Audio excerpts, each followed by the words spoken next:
NCERT की इस book को हम लोग सॉल्व कर रहे थे, वस्तुनिष्ठ प्रश्नों को, जिसमें कक्षा 6 से लेकर कक्षा 12 तक के सभी पार्ट सम्मिलित हैं।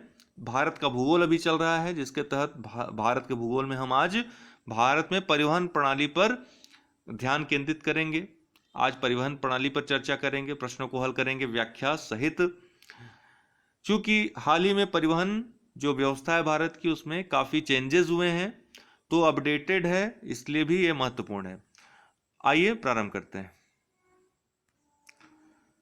पहला प्रश्न है, कोलकाता और दिल्ली किस राष्ट्रीय राजमार्ग द्वारा जुड़े हुए हैं? तो आपको याद होगा NH2, जिसको GT रोड भी कहते थे, तो अब इसका नाम चेंज होकर NH19 हो गया है, नेशनल हाईवे संख्या 19 हो गया है GT रोड का नाम, ठीक है, याद रखिएगा NH19। दिल्ली को कोलकाता से NH19 जोड़ता है, जो दिल्ली से हरियाणा, उत्तर प्रदेश, बिहार तथा झारखंड से गुजरते हुए पश्चिम बंगाल तक जाता है। राज्यों का नाम याद रखिएगा। इसकी कुल लंबाई 1454 किलोमीटर है। पूर्व में इसे NH2 के नाम से जाना जाता था, जिसे ग्रांड ट्रंक रोड भी कहते हैं।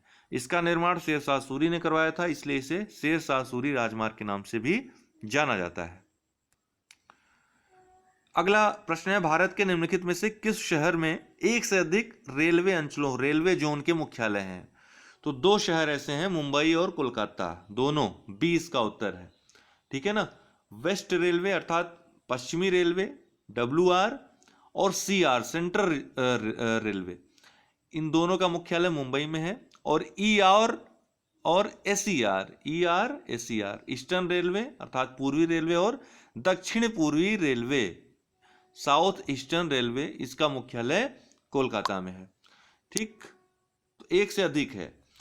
इसके अलावा कोलकाता मेट्रो को भी एक जोन बनाया गया है, तो 3 एक प्रकार से कहे, कहां पर 3 है? तो कोलकाता में 3 जोन के मुख्यालय हैं। कोलकाता मेट्रो को भी जोनल रेलवे जोन में शामिल किया जाता है। कुल 17 जोन है देश में इस समय दोस्तों, ठीक है।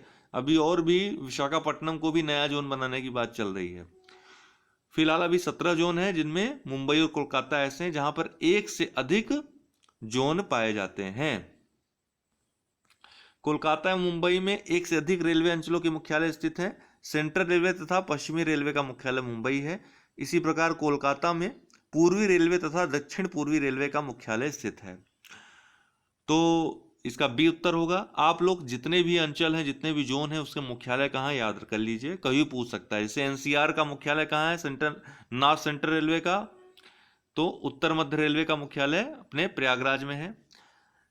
NR का मुख्यालय दिल्ली, नई दिल्ली में है, नॉर्थ रेलवे का। इसके अलावा जितने भी रेलवेज हैं सब आप देख लीजिए। SWR का कहाँ है, SR का कहाँ है, SCR का कहाँ है, SECR का मुख्यालय कहाँ है, ये सब आप एक बार देख लीजिए। अगला प्रश्न बहुत ही रोचक है। यदि आप कोहिमा से कोट्टायम की यात्रा सड़क मार्ग से करते हैं तो आपको मूल स्थान और गंतव्य को मिलाकर भारत के अंदर कम से कम कितने राज्यों में से होकर गुजरना होगा? ये UPSC में प्रश्न पूछा जा चुका है, शायद 2017 में पूछा गया था। तो ये देखिए, इसके लिए आप हमेशा, मैं देखता हूं कि जो प्रतियोगी छात्र होते हैं अपने कमरे में कहीं चिपकाए रहते हैं भारत का और विश्व का मानचित्र, लेकिन उसको देखते नहीं हैं। उसको आप ध्यान से देखिए, खासकर भारतीय शहरों, जो मुख्य मुख्य शहर हैं उनमें देखिए, और इस तरह से प्रैक्टिस अवश्य करिए अगर आपको UPSC का एग्जाम देना है तो, ठीक है। UPSC में ही खासकर पूछा जाता है, बाद में UPPCS जैसे जो स्टेट PCS हैं वो भी नकल करके ऐसे क्वेश्चन पूछ लेते हैं, तो इसलिए महत्वपूर्ण है। यहाँ आप देखेंगे नागालैंड में स्थित है कोहिमा। कोहिमा कहाँ स्थित है? नागालैंड में। और कोट्टायम स्थित है केरल में। भारत के मानचित्र को आप ध्यान से देखिएगा जब इस प्रश्न को मैं सॉल्व कर रहा हूं तो यहां आप देखेंगे कि इस रास्ते आपका मेघालय, मणिपुर आएगा, ठीक है, आने पर, लेकिन यहां बांग्लादेश रास्ता रोक लेगा, तो इधर से आप नहीं आ सकते हैं। तो आपको इस रास्ते जाना होगा जहां सबसे पहले असम पड़ेगा, तो ये पहला राज्य हो जाएगा। फिर यहां आप पश्चिम बंगाल में उतरेंगे, दूसरा राज्य हो जाएगा। तीसरा आप उड़ीसा आएंगे, ठीक है, लेकिन सॉरी, तीसरा राज्य उड़ीसा आएंगे, फिर आंध्र प्रदेश आएंगे, चौथा राज्य। पांचवा राज्य आपका आंध्र प्रदेश से लगा हुआ तमिलनाडु आएगा, ठीक है। 5 राज्य कुल आएंगे। और फिर आप केरल के कोट्टायम पहुंच जाएंगे। तो कुल कितने राज्यों की, अर्थात कुल कितने राज्य हुए, नागालैंड और केरल को अगर मिला जाए तो कुल 7 राज्यों से आपको होकर गुजरना पड़ेगा। तो कुल 7 राज्य, इसका बी उत्तर है। आप लोग प्रैक्टिस करिएगा, ठीक है। इधर से नहीं अगर आइएगा तो इधर से ये बिहार साइड, सिक्किम है, हर जगह से देख लीजिएगा तो आपको समझ में आएगा कि यही मिनिमम कम से कम पूछा है। अधिक से अधिक पूछता तो पूरा आप जम्मू कश्मीर तक घूम के चले आते, पूरा दिखा देते कि अधिक से अधिक इतना। कम से कम पूछा है तो कम से कम वाला रास्ता आपको देखना पड़ेगा। बहुत ही अच्छा प्रश्न है, इसको आप देख सकते हैं, थोड़ा आनंद भी आएगा, गेम की तरह इसको आप खेल सकते हैं। कोहिमा से कोट्टायम तक सड़क मार्ग से यात्रा करने पर 7 राज्यों, देखिए यहाँ थोड़ा सा गलत प्रिंट हो गया है, इसको हम सही करके पीडीएफ देंगे।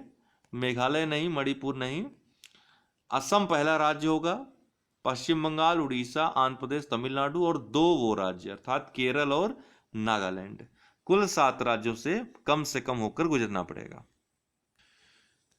देखिए यह भी प्रश्न बहुत ज्यादा पूछा गया है, कई बार पूछा गया है कि उत्तर दक्षिण व पूर्व पश्चिम कॉरिडोर सुपर हाईवे का संपर्क नगर कौन सा है, जिसको चौराहा भी बोलते हैं हाईवेज का। कहाँ है दोस्तों, झांसी, याद रखिएगा, ठीक है, डी। उत्तर दक्षिण व पूर्वी पश्चिम corridor super highway Uttar Pradesh में स्थित झांसी में एक दूसरे से मिलते हैं। ये कॉरिडोर राष्ट्रीय राजमार्ग विकास कार्यक्रम का हिस्सा है। इसका प्रबंधन परिवहन मंत्रालय की एक संस्था राष्ट्रीय राजमार्ग प्राधिकरण द्वारा किया जा रहा है। निम्नलिखित में से कौन सा शहर स्वर्णिम चतुर्भुज मार्ग नेटवर्क में स्थित नहीं है। तो आप जानते हैं स्वर्णिम चतुर्भुज में कोलकाता को, दिल्ली को, ठीक है, मुंबई को और चेन्नई को, इन चारों को जोड़ा जा रहा है, यही स्वर्णिम चतुर्भुज है। तो इसमें चंडीगढ़ नहीं आता है, ठीक है ना, डी इसका उत्तर होगा, चंडीगढ़ इसमें नहीं आता है। स्वर्णिम चतुर्भुज परियोजना का संबंध राजमार्गों से है। इसके अंतर्गत देश के 4 महानगरों कोलकाता, मुंबई, नई दिल्ली व चेन्नई को सड़क मार्ग द्वारा जोड़ा गया है। इसकी कुल लंबाई याद रखिएगा, कुल लंबाई कितनी है, 5846 किलोमीटर है। बहुत महत्वपूर्ण है, कुल लंबाई याद रहे। आजकल सड़कों की लंबाई बहुत पूछ रहे हैं, कुछ नहीं मिल रहा है तो यही पूछ ले रहे हैं। यूपी पीसीएस स्पेशल प्रश्न है, पूछ चुका है एक बार, तो याद रखिएगा चेन्नई इसका उत्तर होगा। बार यूपी पीसीएस ने इसका आंसर चेन्नई माना था, तो आपको भी अब चेन्नई इसको मान के चलना पड़ेगा। भारत के निम्नलिखित बंदरगाहों में से कौन सा है खुला सागरी बंदरगाह है। तो खुला सागरी बंदरगाह सी चेन्नई है, ठीक है। वह बंदरगाह जहां जली पोत तट से दूर खुले सागरों में ही लंगर डालते हैं, खुला सागरी बंदरगाह कहलाता है। भारत में चेन्नई बंदरगाह इसका प्रमुख उदाहरण है, जहां तट के समानांतर एवं तट से दूर जहाजी घाटों का निर्माण किया गया है। मुख्य परीक्षा के लिए वे तैयार कर लीजिएगा, खुला सागरी बंदरगाह किसको कहते हैं, जहां जली पोत तट से दूर खुले सागरों में ही लंगर डालते हैं, खुला सागरी बंदरगाह कहलाता है। टेक्निकल चीज है, इसको आप याद रखिएगा। भारत का सबसे लंबा राष्ट्रीय महामार्ग कौन सा है, राजमार्ग कौन सा है। पहले आप NH7 रटे थे, उसको भूल जाइए अब, ठीक है ना। इसको अब NH44 में जो है विलय कर लिया गया। इसका श्रीनगर से कन्याकुमारी तक यह सड़क मार्ग है, तो बी इसका उत्तर है, NH44। भारत का सबसे लंबा राष्ट्रीय महामार्ग NH44 है, जो श्रीनगर से कन्याकुमारी तक विस्तृत है। इसकी कुल लंबाई कितनी है, 3745 किलोमीटर है। इसे पूर्व में NH7 सबसे लंबा राष्ट्रीय राजमार्ग था, जिसको वर्तमान में NH44 में शामिल कर लिया गया है। लंबाइया याद रखिएगा, बहुत पूछता है आजकल, ठीक है ना। NH44 की लंबाई कितनी है, 3745 किलोमीटर। निम्न में से कौन सा विश्व का सबसे ऊंचा रोड पास है जहां पर मोटर वाहनों द्वारा पहुंचा जा सकता है। याद रखिएगा, खारदुंगला है, ठीक है ना। नुब्रा घाटी का इसको द्वार भी कहते हैं, स्वात घाटी, नुब्रा घाटी जो है उसका इसको द्वार भी कहते हैं, जम्मू एवं कश्मीर में स्थित है। तो खारदुंगला सी इसका उत्तर है, ठीक है। खारदुंगला विश्व का सबसे ऊंचा रोड पास है जहां मोटर वाहनों द्वारा पहुंचा जा सकता है। इसकी ऊंचाई 5602 मीटर है या 18,379 फीट है। यह जम्मू कश्मीर राज्य के लद्दाख क्षेत्र में स्थित है। इसे श्योक व नुब्रा घाटी का द्वार कहा जाता है। अति महत्वपूर्ण अगला प्रश्न, भारत का सबसे बड़ा जहाज तोड़ने का yard ship breaking yard Gujarat के किस स्थान पर स्थित है? तो भारत का सबसे बड़ा जहाज तोड़ने का यार्ड गुजरात में स्थित है। पहली बात, कहां पर स्थित है? अलंग, ठीक है ना, कहां पर? अलंग में।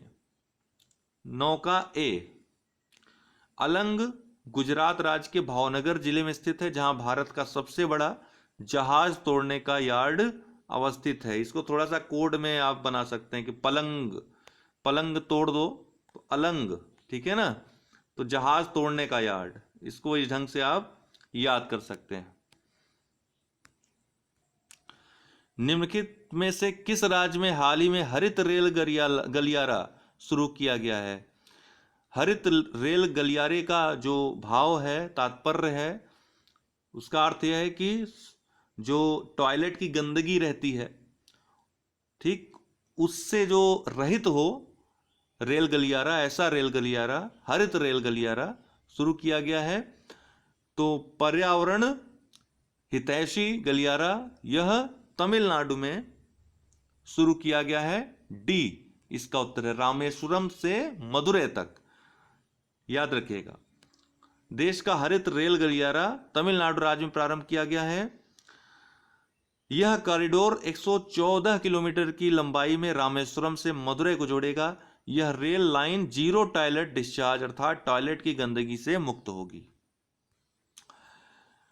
निम्न में से कौन सी भारत की सबसे पहली विद्युत ट्रेन है? दक्कन क्वीन, दक्कन की रानी। निम्नलिखित में से कौन सी भारत की सबसे पहली इलेक्ट्रिक ट्रेन है? इसके साथ ही सबसे पहली ये सुपर फास्ट ट्रेन भी है भारत की, दोनों याद रखिएगा, ठीक। ए इसका उत्तर है। दक्कन की रानी, डेक्कन क्वीन भारत की सबसे पहली विद्युत ट्रेन थी। यह भारत की पहली सुपर फास्ट ट्रेन भी थी। इसका परिचालन वर्ष 1930 में प्रारंभ किया गया था। भारत में सबसे पहला रेल मार्ग तैयार हुआ था, बच्चों वाला प्रश्न, 1853 ईस्वी में। ए इसका उत्तर डलहौजी ने। भारत में लॉर्ड डलहौजी के शासनकाल में सन 1853 में बॉम्बे से थाड़े के मध्य सर्वप्रथम रेल मार्ग तैयार किया गया। इस रेल मार्ग पर याद रखिएगा, बॉम्बे को उस समय जो जहां से यह शुरू हुआ था बोरी बंदर स्टेशन कहते थे। इस रेल मार्ग पर भारत की पहली रेलगाड़ी 16 अप्रैल 1853 ईस्वी को चलाई गई थी। भारत निम्न में से किस देश में चाबहार बंदरगाह बना रहा है? चाबहार समझौता काफी महत्वपूर्ण है। भारत के सामरिक स्ट्रेटेजिक जो नीति है उसके तहत बहुत चीन के अगर प्रतिकार में देखा जाए तो एक बहुत बड़ा समझौता है। भारत अफगानिस्तान और ईरान का संयुक्त अगर समझौता कहा जाए इसको, तो चाबहार बंदरगाह बना रहा है। कहां पे यह स्थित, कहां है दोस्तों? ईरान में स्थित है। सी इसका उत्तर है। चाबहार बंदरगाह ईरान के दक्षिण पूर्वी तट पर सिस्तान बलूचिस्तान प्रांत में ओमान की खाड़ी के तट पर स्थित है। कहां पर? ओमान की खाड़ी के तट पर। 23 मई 2016 को भारत, ईरान व अफगानिस्तान के मध्य इस बंदरगाह को लेकर समझौता किया गया। अति महत्वपूर्ण प्रश्न, कोंकण रेलवे निम्नलिखित में से किन दो राज्यों को जोड़ता है? तो कोंकण रेलवे कहां से कहां तक? रोहा से मंगलोर तक है। रोहा से मंगलोर तक। तो रोहा कहां स्थित है? महाराष्ट्र में। मंगलोर कहां स्थित है? कर्नाटक में स्थित है। तो महाराष्ट्र को कर्नाटक से जोड़ता है। डी इसका उत्तर होगा। कोंकण रेलवे महाराष्ट्र में रोहा को कर्नाटक के मंगलोर से जोड़ता है। इसका निर्माण वर्ष 1998 में हुआ था। यह रेल मार्ग 760 किलोमीटर लंबा है, जो 176 नदियों तथा 2000 पुलों एवं 91 सुरंगों को पार करता है। मुख्य परीक्षा के लिए जो संक्षेप में टिप्पणी करनी रहेगी उसमें पूछा जा सकता है कोंकण रेलवे के बारे में, याद रखिएगा। निम्नलिखित विकल्पों में से भारत का सबसे व्यस्त अंतरराष्ट्रीय बंदरगाह कौन सा है? सबसे व्यस्त भी है दोस्तों और सबसे बड़ा भी है। आप समझ गए होंगे, मुंबई बंदरगाह। ए इसका उत्तर है। मुंबई भारत का व्यस्ततम अंतरराष्ट्रीय बंदरगाह है। यह भारत के पश्चिमी तट पर स्थित है। यह एक प्राकृतिक पोताश्रय और देश का सबसे बड़ा पत्तन है, प्राकृतिक बंदरगाह है। भारत का सर्वाधिक ऊंचाई पर स्थित हवाई अड्डा कौन सा है? तो याद रखिएगा, लेह हवाई अड्डा सबसे ऊंचाई पर स्थित हवाई अड्डा है। भारत का सर्वाधिक ऊंचाई पर स्थित हवाई अड्डा लेह हवाई अड्डा है। समुद्र तल से इसकी ऊंचाई लगभग 3256 मीटर है। यह जम्मू कश्मीर राज्य के लद्दाख क्षेत्र के लेह जिले में स्थित है। इस हवाई अड्डे का नामकरण लद्दाख क्षेत्र के आध्यात्मिक गुरु कुशोक वकुला के नाम पर किया गया है। वर्तमान मुंबई बंदरगाह के दबाव को कम करने के लिए, चूंकि बहुत व्यस्ततम अंतर्राष्ट्रीय हवाई अड्डा है, पत्तन है, बंदरगाह है, व्यस्ततम बंदरगाह है, तो कौन से पत्तन का निर्माण किया गया है पास में ही? तो न्यावा शेवा, याद रखिए, न्यावा शेवा बंदरगाह का निर्माण किया गया है। मुंबई बंदरगाह के दबाव को कम करने के लिए न्यावा शेवा जवाहरलाल नेहरू पत्तन भी इसका नाम दिया गया है, बंदरगाह का निर्माण किया गया है। यह भारत का सबसे बड़ा कंटेनर पोर्ट भी है। सबसे बड़ा कंटेनर पोर्ट कौन सा है? न्यावा शेवा, याद रखिएगा। राजा सांसी अंतरराष्ट्रीय हवाई अड्डा कहां स्थित है? अंतरराष्ट्रीय हवाई अड्डों को भी आप देख लीजिएगा, ये याद कर लीजिएगा, ठीक है ना। पीडीएफ उसकी अलग से दे देंगे, सदाबहार वाले वीडियो में और पीडीएफ में नहीं है, वो छूट गया है, इसको अलग से दे देंगे। तो राजा सांसी अंतरराष्ट्रीय हवाई अड्डा कहां स्थित है? अमृतसर में स्थित है, ठीक है। गुरु रामदास जी अंतरराष्ट्रीय हवाई अड्डा, जिसे राजा सांसी अंतरराष्ट्रीय हवाई अड्डा भी कहा जाता था, अमृतसर में स्थित है। ये करंट का है थोड़ा। किस रेल प्रखंड पर प्रथम सीएनजी ट्रेन शुरू की गई? प्रथम सीएनजी ट्रेन, यह प्रश्न आ भी चुका है पीसीएस के प्री के एग्जाम में। तो रेवाड़ी से रोहतक तक, कहां से? रेवाड़ी से रोहतक तक, डी इसका उत्तर है। सीएनजी का विस्तृत रूप संपीड़ित प्राकृतिक गैस है। हरित गृह गैसों के उत्सर्जन को कम करने और डीजल की खपत में कटौती करने के उद्देश्य से भारत में सीएनजी ट्रेन का परिचालन किया गया है। देश में प्रथम सीएनजी ट्रेन 14 जनवरी 2015 को हरियाणा के रोहतक से रेवाड़ी मध्य चलाई गई। अगला है, निम्नलिखित में से कौन सा राज्य हजीरा, विजयपुर और जगदीशपुर पाइपलाइन से नहीं जुड़ा है? तो याद रखिएगा, हजीरा कहां स्थित है? गुजरात में, विजयपुर मध्य प्रदेश में और जगदीशपुर उत्तर प्रदेश में। तो यहां पर कौन सा नहीं होगा? महाराष्ट्र नहीं होगा, ठीक है। गुजरात के हजीरा को, मध्य प्रदेश के विजयपुर से और अंत में उत्तर प्रदेश के जगदीशपुर पाइपलाइन को क्या कहते हैं? सम्मिलित रूप से हजीरा विजयपुर जगदीशपुर पाइपलाइन। हजीरा विजयपुर जगदीशपुर, जिस HVJ पाइपलाइन गुजरात में स्थित हजीरा को मध्य प्रदेश के विजयपुर से होते हुए उत्तर प्रदेश में स्थित जगदीशपुर को जोड़ती है। इसकी शाखाएं राजस्थान में कोटा तथा उत्तर प्रदेश के शाहजहांपुर, बबराला व अन्य स्थानों पर भी हैं। इसमें दिया है कि कौन सा युग्म सुमेलित नहीं है? तो जलमार्ग संख्या 1 ही सुमेलित नहीं है, बाकी दोनों सही सुमेलित हैं। ए इसका उत्तर होगा। ये कानपुर से नहीं दोस्तों, इलाहाबाद से हल्दिया तक है, ठीक है ना। कानपुर से नहीं, इलाहाबाद से हल्दिया तक है। सबसे बड़ा यह जलमार्ग भी है, तो ए इसका उत्तर होगा। ए इसका उत्तर होगा, ठीक है ना। राष्ट्रीय जलमार्ग संख्या 1 हल्दिया तथा इलाहाबाद के मध्य गंगा नदी पर स्थित है। यह 1620 किलोमीटर लंबा है। राष्ट्रीय जलमार्ग संख्या 2 सदिया व धुबरी के मध्य 891 किलोमीटर लंबा जलमार्ग है, जो ब्रह्मपुत्र नदी पर स्थित है। राष्ट्रीय जलमार्ग संख्या 3 यह केरल में कोट्टापुरम से कोल्लम तक पश्चिम तटीय नहरों, उद्योग मंडल तथा चंपक्कारा पर स्थित है। इसकी कुल लंबाई 205 किलोमीटर है। निम्नलिखित में से किस पत्तन को स्वतंत्रता प्राप्ति के बाद पहले पत्तन के रूप में विकसित किया गया? मोस्ट इंपॉर्टेंट, ऐसा देश विभाजन के बाद कराची पत्तन की कमी को पूरा करने तथा मुंबई से होने वाले व्यापारिक दबाव को कम करने के लिए किया गया था। तो दोस्तों याद रखिएगा, कांडला, ठीक है ना, कांडला पत्तन को, गुजरात के कांडला पत्तन को। स्वतंत्रता प्राप्ति के पश्चात प्रथम पत्तन कच्छ में कांडला के रूप में विकसित किया गया। ऐसा देश विभाजन के बाद कराची पत्तन की कमी को पूरा करने तथा मुंबई में से होने वाले व्यापारिक दबाव को कम करने के लिए किया गया था। कांडला एक ज्वारीय पत्तन टाइडल पोर्ट है। यह जम्मू कश्मीर, हिमाचल प्रदेश, पंजाब, हरियाणा, राजस्थान व गुजरात के औद्योगिक सामग्रियों तथा खाद्यान्नों के आयात निर्यात को संचालित करता है। तो दोस्तों आज के लिए इतना ही। बहुत बहुत धन्यवाद।